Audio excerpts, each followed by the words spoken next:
मैं परिवार से मिला हूँ।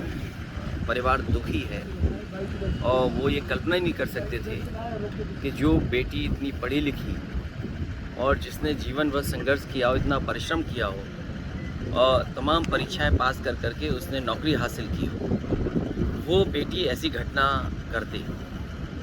जो जानकारी मिल रही है ज़मीन पर, वो सवाल ये है कि एक ही जाति के लोग वहाँ बैठे अन्याय कर रहे हैं और कुछ घटना हुई जिसके कारण उस पर दबाव बनाया जा रहा था कि वो माफ़ी मांगे।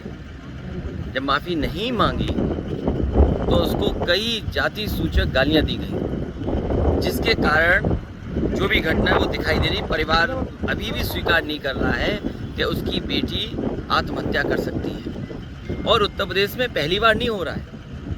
आप पूरे उत्तर प्रदेश में देखें, यहीं पर एक बेटे को कुचल दिया पुलिस की जीप ने, और पुलिस की जीप जो कुचल गई उस पर जब परिवार के लोग गए कि इसके खिलाफ एफआईआर हो, तो वो पुलिस दबाव बना रही थी और दबाव इस बात का बना रही थी कि वो एफआईआर दर्ज न हो, समझौता कर लें। आज जब हम और आप बातचीत कर रहे हैं तो कल की घटना ये है कि छोटे बच्चे का बस्ती में अपहरण हो गया।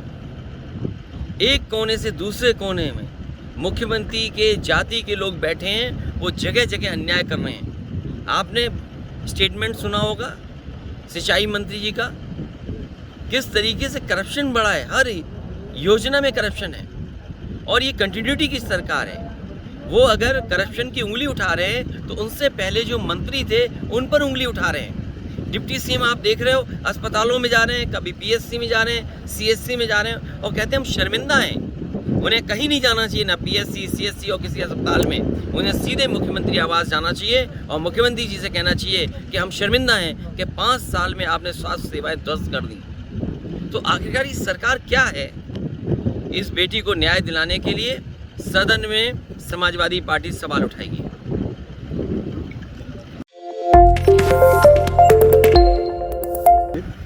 मैं परिवार से मिला हूँ।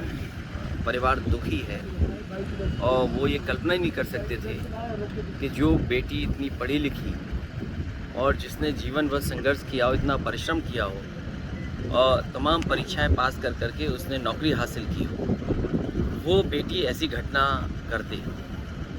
जो जानकारी मिल रही है ज़मीन पर, वो सवाल ये है कि एक ही जाति के लोग वहाँ बैठे अन्याय कर रहे हैं और कुछ घटना हुई जिसके कारण उस पर दबाव बनाया जा रहा था कि वो माफ़ी मांगे।